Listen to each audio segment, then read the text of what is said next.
Katanya tadi baca hadis tadi, baca sanadnya.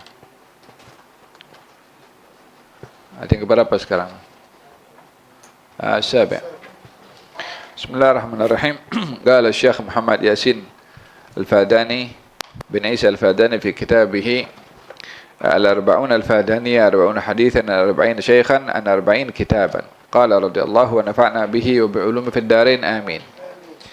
أخبرنا العلامة الشيخ محمد علي بن حسين المالكي المكي قال أخبرني أخي الشيخ محمد عابد بن حسين مفتي المالكية بمكة قال أخبرنا سيد أحمد بن زين الدحلان المكي قال حدثنا عثمان بن حسن الدمياطي نزيل مكة قال حدثنا عبد المنعم بن أحمد العماوي الأزهري المتوفي سنة 1224 قال حدثنا أحمد بن عيسى الدفري المصري قال حدثنا سالم بن عبد الله بن سالم البصري الشافعي قال حدثني أبي قال حدثنا محمد بن علاء الدين البابلي قال حدثنا سالم بن أحمد السنهوري قال حدثنا محمد بن أحمد الغيطي قال حدثنا عبد الحق بن محمد السنباطي قال حدثنا الحسن بن محمد بن أيوب النسابة العلوي الحسيني قال حدثنا أبو محمد الحسن العلوي قال حدثنا أبو محمد أبو عبد الله محمد بن جابر الودياشي قال حدثنا عبد الله بن محمد هارون القرطبي قال أخبرنا القاضي أبو العباس أحمد بن يزيد القرطبي قال أخبرنا محمد بن عبد الحق الخزرجي قال حدثنا أبو عبد الله محمد بن فرح مولى ابن الطلاع قال حدثنا أبو الوليد يونس ابن عبد الله ابن مغيث الصفار قال حدثنا أبو عيسى يحيى بن عبد الله بن يحيى بن يحيى الليثي قال حدثنا عم أبي عبيد الله بن يحيى الليثي قال حدثنا يحيى بن يحيى الليثي قال حدثنا مالك عن عبد الله بن أبي بكر بن عمر بن حزم عن أبيه عن عمر بن سليم الزرقي الأنصاري عن أبي حميد الساعدي الأنصاري رضي الله تعالى عنه قال أنهم قالوا يا رسول الله كيف نصلي عليك فقال قولوا اللهم صل على محمد وأزواجه وذرياته كما صليت على آل إبراهيم وبارك على محمد وأزواجه وذرياته كما باركت على آل إبراهيم إنك حميد مجيد. هذا حديث حسن صحيح أخرجه مالك في الموطأ بهذا اللفظ والإسناد من حديث أبي حميد رواه البيهقي والشيخان البخاري ومسلم من حديثه بلفظ آخر ورواه الإمام أحمد بن حنبل في مسنده وأصحاب السنن الأربعة عنه بألفاظ على معنى. Yani meriwayatkan hadis ini bukan hanya Imam Malik sahaja, tapi Imam Baihaqi, Al-Bukhari, Muslim, dan juga dalam Imam Ahmad bin Hanbal. Cuma diambil daripada Muwatta al-Imam Malik. Nah, hadis berbicara berkenaan dengan salawat kepada baginda Rasulullah sallallahu alaihi wasallam. Salawat kepada baginda Rasulullah mesti dilihat daripada beberapa aspek. Daripada aspek hukum, maka ia terbagi kepada hukum yang wajib dan hukum yang sunnah.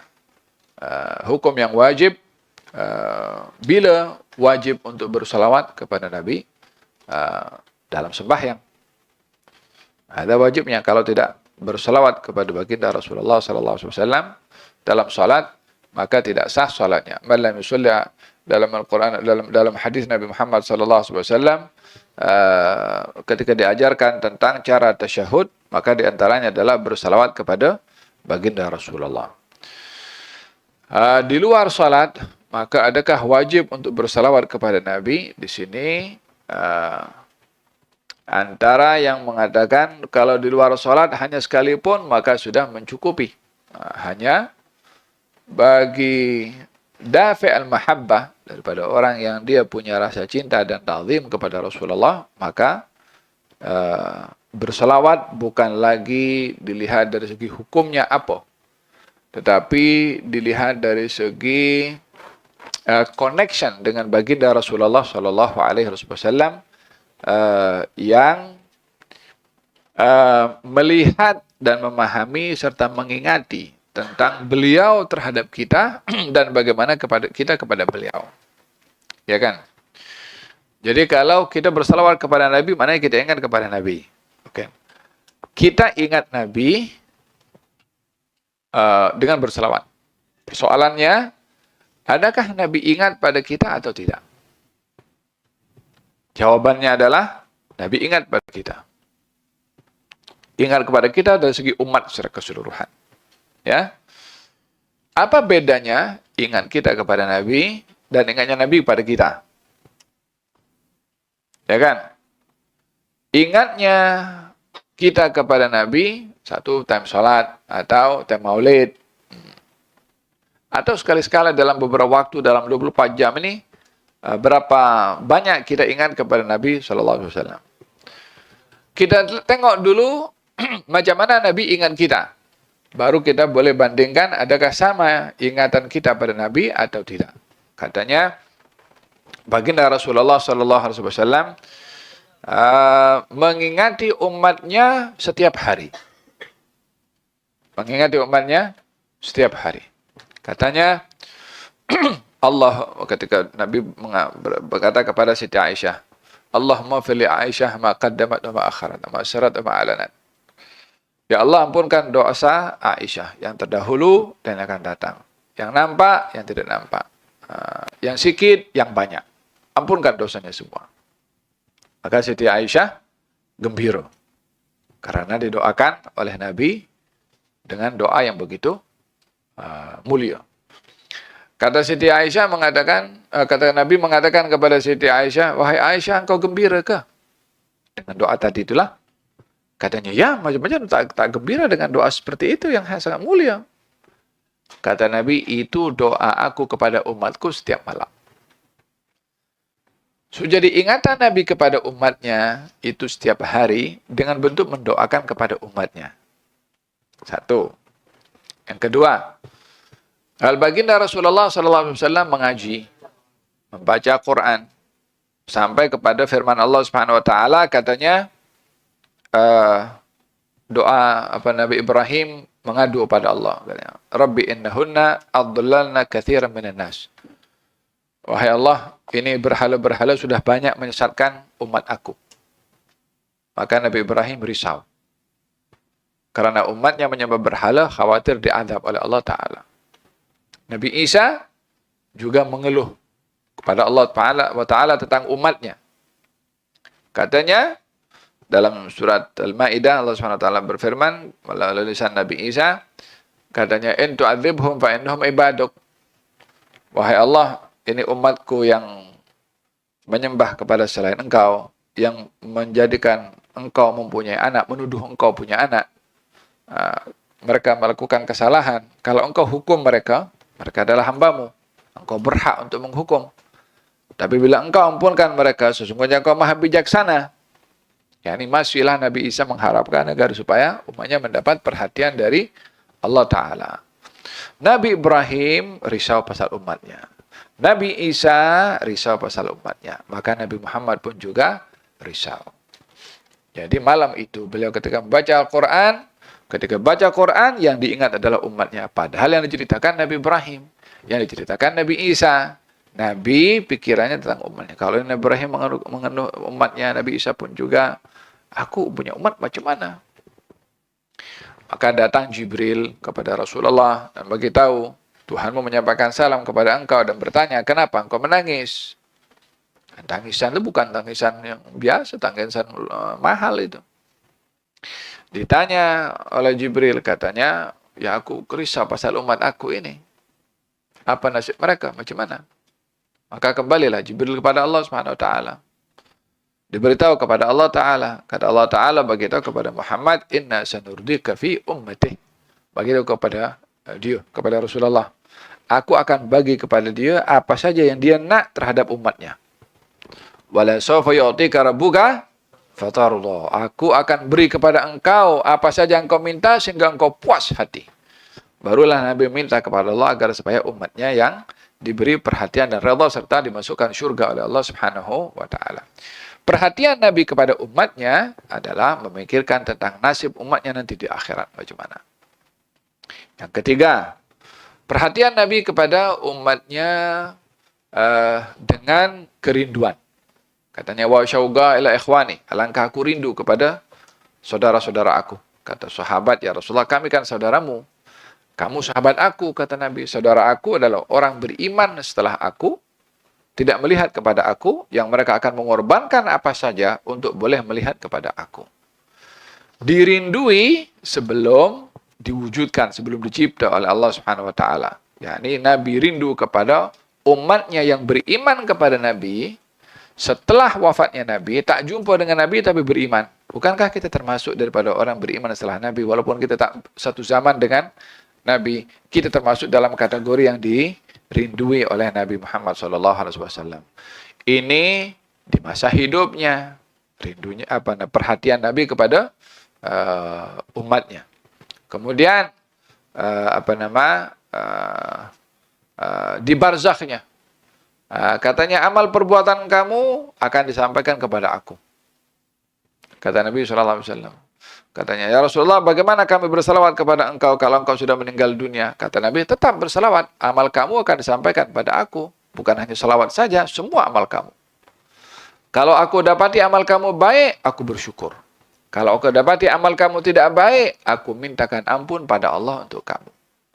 Di barzakhnya, masih mengikuti perkembangan daripada umatnya, mendoakan kepada umatnya, gembira dengan amal baik yang dilakukan oleh umatnya. Ini perhatian yang luar biasa daripada Nabi hatta di barzakhnya. Adapun di akhirat, syafaatnya, telaganya, sehingga dikatakan dalam hadis tak akan pintu syurga itu dibuka, sehingga terlebih dahulu yang masuk Nabi dan umatnya terlebih dahulu.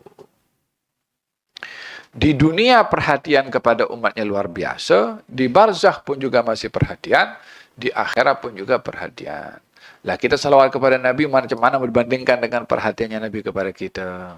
Tak sebanding.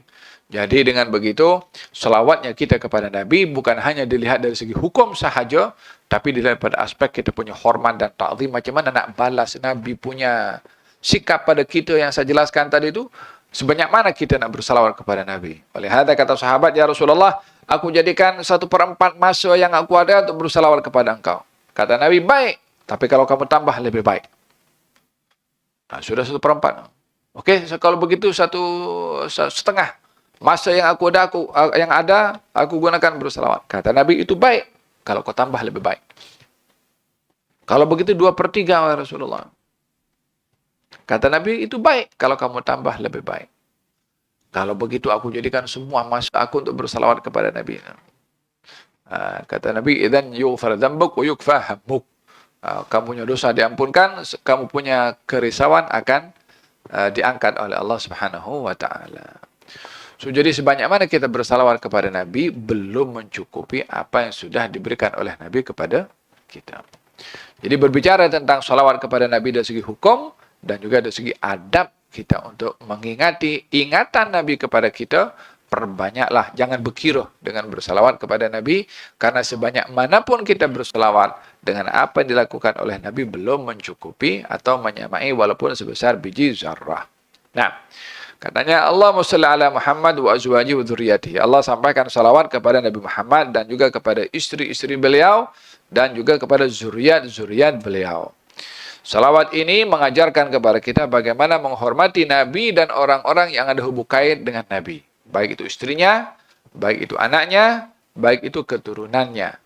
Dihormati semata-mata kerana mereka ada hubung kait dengan Nabi. Istri Nabi bukan darah daging Nabi, tapi ada hubung kait dengan Nabi sebagai istri. Maka mulia. Lebih daripada perempuan-perempuan lain yang ada di zaman Nabi. Daripada kalangan orang-orang Ansar atau Muhajirat. Sama-sama sahabat, tapi istri Nabi lebih. Apa sebab? Ada kaitan dengan Nabi SAW. Jadi mereka ada kedudukan lebih itu bukan karena sebagai perempuan sahabat. Tetapi karena ada hubungan kait dengan baginda Rasulullah SAW. Lebih mulia kedudukannya berbandingkan sahabat-sahabat perempuan yang lain yang ada di zaman Nabi SAW. Apa kelebihannya? Istri Nabi jadi gelaran Ummul Mukminin. Perempuan-perempuan lain boleh dapat gelaran itu? Tidak. Istri Nabi dapat gelaran Ummul Mukminin kenapa? Karena jadi istri Nabi. An-Nabiyyu awla bil mu'minina min azwajihim An-Nabiyyu awla bil mu'minina min anfusihim wa azwajuhu ummahatuhum. Nabi itu lebih memerhati kepada kaum mukminin, dan istri-istri Nabi ibu kepada orang-orang beriman. Faham dong? Sama juga dengan keluarga dan istri dan zuriyah Nabi Muhammad SAW. Mereka ada kelebihan. Apa kelebihannya? Bukan karena sekedar manusia. Kalau manusia semua sama di sisi Allah Subhanahu Wa Taala. Yang termulia adalah orang yang paling bertakwa. Cuma mereka diberi perhatian lebih karena ada hubung kait dengan baginda Rasulullah SAW. Adakah zuriyah Nabi boleh tergelincir melakukan dosa? Iya, dosa. Kalau berdosa dia layak untuk dihukum, ya dihukum. Nah, dalam hukum, dalam dosa tak ada beda.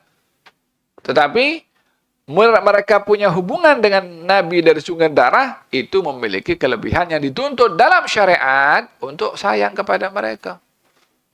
Walaupun berdosa, walaupun dia berdosa, macam mana nak sayang kepada orang berdosa? Dia tetap akan dihukum. Iya, dihukum.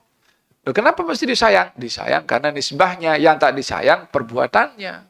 Kalau perbuatannya salah, siapapun juga atau zuriyah Nabi kalau berbuat salah, salah. Tapi tidak menjejaskan kepada nasabnya. Dia akan ada hubungan darah dengan baginda Rasulullah SAW.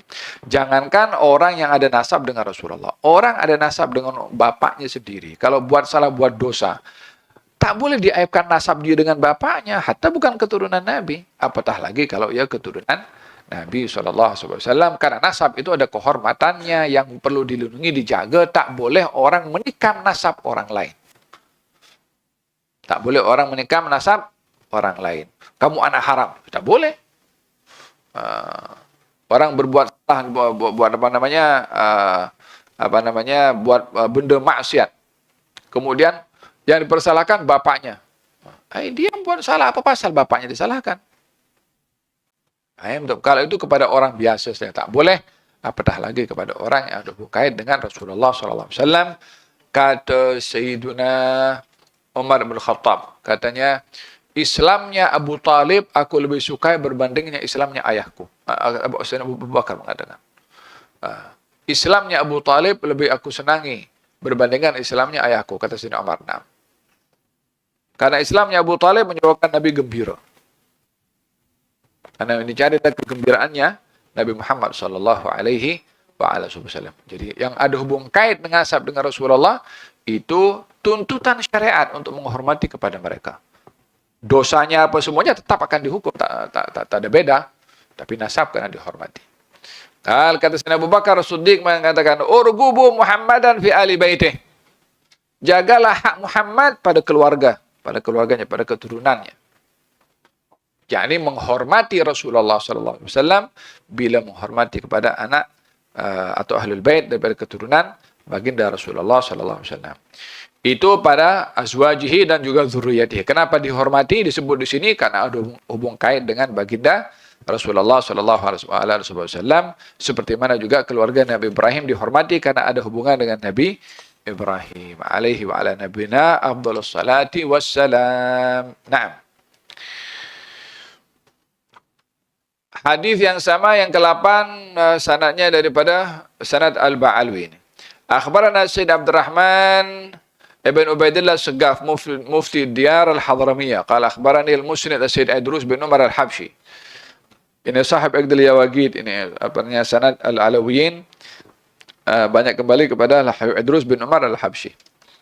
Iqdil Yawagid Al-Jawhari. Qala akhbarani Sayyid Abdul Mawahib Abdullah bin Husain bin Abdullah bil-Fiqih. Qala haddatsana walidi al-Musnid Husain الحسين بن عبد الله بالفقيه قال حدثني والدي سيد عبد الله بن علي بالفقيه قال حدثنا سيد الإمام عيدروس بن عبد الرحمن بالفقيه قال حدثنا والدي السيد عبد الرحمن بالفقيه قال حدثنا والدي المسند الكبير السيد عمر عبد الله بن أحمد بالفقيه العلوي قال حدثنا صفي الدين أحمد بن محمد بن يونس القشاشي المدني في المدينة المنورة قال حدثنا أبو المواهب أحمد بن علي الثناوي العباسي الهاشمي قال حدثني أبي أبو الحسن علي بن عبد القدوس العباسي المقدسي قال حدثنا الحسن بن أحمد الدنجيهي قال أخبرنا جلال الدين عبد الرحمن بن أبي بكر السيوطي قال حدثنا محمد بن علي القاياتي قال حدثنا سراج الدين أبو حفص عمر بن علي بن الملقن قال حدثنا أبو الفتوح يوسف بن محمد الدلاصي قال حدثنا تقي الدين أبو الحسين يحيى بن محمد ابن تاميتيت سبحان الله اللواتي قال حدثنا أبو الحسين يحيى بن محمد بن علي بن الصانع قال حدثنا القاضي أبو الفضل عياد بن موسى بن إياد اليحصبي المالكي قال حدثنا أبو علي الغساني قال حدثنا أبو عمرو يوسف بن عبد الله النمري القرطبي قال حدثنا أبو ذر عبد الرحمن بن أحمد الهروي قال حدثنا أبو علي الصواف قال حدثنا أحمد بن محمد بن مهران قال حدثنا محمد بن الحسن الشيباني قال حدثنا مالك بن أنس إمام دار الهجرة عن عبد الله بن أبي بكر بن حزم عن أبيه عن عمرو بن سليم الزرقي قال أنه قال أخبرني أبو حميد الساعدي الأنصاري أنهم قالوا يا رسول الله كيف نصلي عليك فقال قولوا اللهم صل على محمد وأزواجه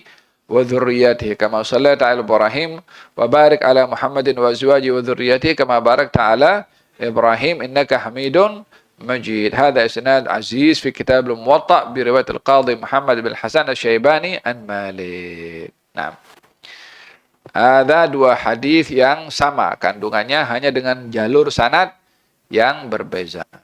Nah,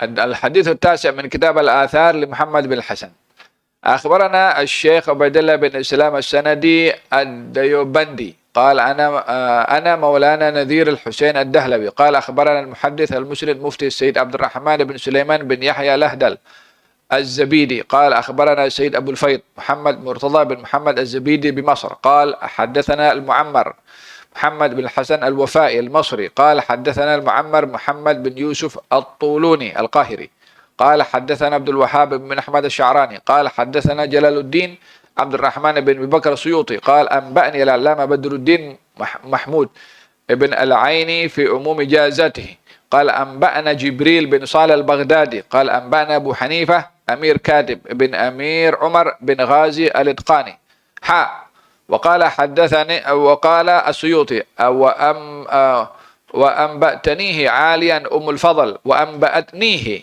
عاليا أم الفضل بنت محمد المقدسية قالت أنبأنا محمد بن علي بن صالح الحنفي قال أنبأنا الإتقاني قال أنبأنا أحمد بن أسعد البخاري وحسام الدين السفناقي قال حافظ الدين محمد بن نصر البخاري أنبأنا شمس الأئمة محمد بن عبد الستار الكردي قال أنبأنا بدر الدين عمر بن عبد الكريم الورسكي قال أنبأنا أبو الفضل عبد الرحمن بن محمد الكرماني أنبأنا أبو بكر الحسين بن محمد الأرسابندي قال أنبأنا أبو عبد الله الزوزني قال أنبأنا أبو زيد الدبوسي قال أنبأنا أبو حفص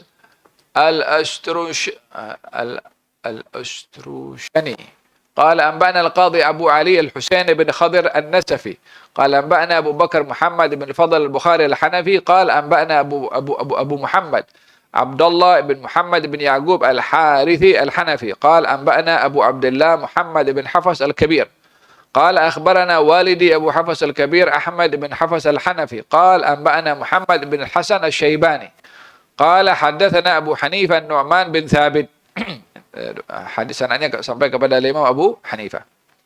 قال حدثنا عبيد الله بن حبيبة قال سمعت أبا الدرداء صاحب رسول الله صلى الله عليه وسلم يقول بينما أنا رديف رسول الله صلى الله عليه وسلم قال يا أبا الدرداء من شهد أن لا إله إلا الله وأني رسول الله وجبت له الجنة قلت وإن زنى وإن سرق قال فسكت عني ثم سار ساعة فقال من شهد أن لا إله إلا الله وأني رسول الله وجبت له الجنة قلت وإن زنى وإن سرق قال وإن زنى وإن سرق على رغم أنف أبي الدرداء فكأني أنظر إلى أصبع أبي الدرداء السبابة يومئ بها إلى أرنبته. هذا حديث حسن صحيح أخرجه محمد بن الحسن في كتاب الآثار أخرجه الطبراني في المعجم ورواه الإمام أحمد في مسنده. وقد وقع هذا ثلاثيا لمحمد وله ثلاثيات كثيرة غير هذا في كتابيه الآثار والموطأ من طريق أبي حنيفة wa Malik wa ghairihima. Hadis ini diriwayatkan daripada dua. Muwatta ada, daripada riwayat Al-Imam Abu Hanifah pun juga ada, termasuk daripada Imam Ahmad Ibn Hanbal dan juga Al-Mu'jam dalam kitab Al-Imam At-Tabarani. Nah, hadis membicarakan tentang kemuliaan la ilaha illallah. Orang mengucap fil hadis, baginda Rasulullah bersabda sallallahu alaihi wasallam, ya Abu Darda, barang siapa yang bersaksi tiada Tuhan selain Allah dan aku Rasulullah, maka wajib dia dapat syurga. Kata Abu Darda, walaupun dia berzina dan mencuri, Nabi diam. Sambung perjalanan. Kemudian Nabi berkata balik, barang siapa bersaksi tiada Tuhan selain Allah dan aku Rasulullah, maka wajib mendapat syurga. Aku berkata, Abu Darda, walaupun dia berzina dan mencuri, katanya walaupun dia berzina, walaupun dia mencuri, walaupun Abu Darda menampak pelik mendengar kata-kata ini. Katanya, wa in raima anfi Abu Darda. Walaupun kamu tak suka nak dengarnya, memang itu realitinya. Faka'anni anzuru ila usbi Abu Darda sababa yumi biha ila arnabatihi. Yani tangannya sambil menundukkan itu. Yani ingin memberitahukan kemuliaan daripada kalimat la ilaha illallah. Fil hadis, kalau kalimat la ilaha illallah diletakkan di timbangan, langit dan bumi di timbangan yang lain, maka lebih berat kalimat la ilaha illallah. Katanya al-iman ada 70 cabang lebih, yang tertinggi la ilaha illallah. Barang siapa yang ada di dalam hatinya la ilaha illallah, maka dia tak akan kekal di api neraka. Yani walaupun dia berdosa dengan dosa yang banyak di dunia, bila dihukum nanti di akhirat, di neraka nanti, selagi ada la ilaha illallah, dia tak akan kekal di neraka. Alangkah baiknya kalau orang itu diberi la ilaha illallah, dia jaga dengan tidak berbuat maksiat. Jangan tunggu dibersihkan di neraka dulu. Dia tak tahu macam mana dahsyatnya api neraka di sana. Fahim dong? Razaqanallah wa iyyakum tahqiqa la ilaha illallah. Yuthabbitullahu alladhina amanu bil qawli thabit fil hayati dunya wa fil akhirah. Amin ya rabbal alamin. Bisir al-Fatiha ala hadrat an-Nabi. Bismillah. Rahmanir-Rahim. Maliki yawmiddin. Iyyaka na'budu wa iyyaka nasta'in. Shiratal ladzina an'amta 'alaihim ghairil maghdubi 'alaihim waladdallin. Rabbana taqabbal minna innaka antas samiul 'alim. Alhamdulillahi rabbil alamin. قرأتم البرد حزب البحر الواقع قرأته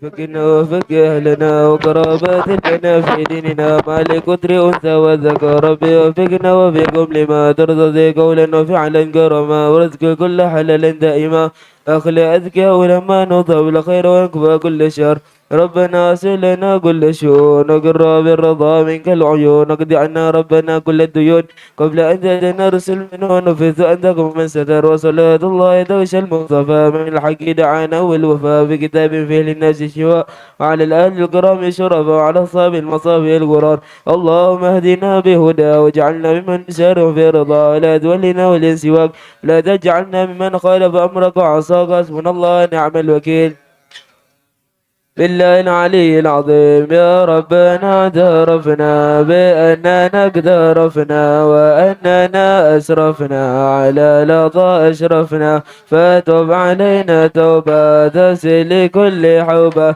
واستر لنا العورات وآمين عادي واغفر لوالدينا ربي ومولودنا والآل والإخوان وسائر الخلان وكل ذي محبة أو جيرة أو صحبة والمسلمين أجمع آمين يا رب اسمع فضلا وجودا منا لا باكتساب منا بالمصطفى الرسول نحظى بكل سول بالمصطفى الرسول نحظى بكل سول بالمصطفى الرسول نحظى بكل سول صلى وسلم ربي عليه عد الحب وآله وصحبه عدد طش السحب والحمد للإله في البدء والتناهي حمدا كثيرا دائما محبة النساء سبحان ربك رب العزة عما يصفون وسلام على المرسلين والحمد لله رب العالمين في كل لحظة أبدا على الآخر ذات عرش ومداد كلماته. تقبل الله منكم.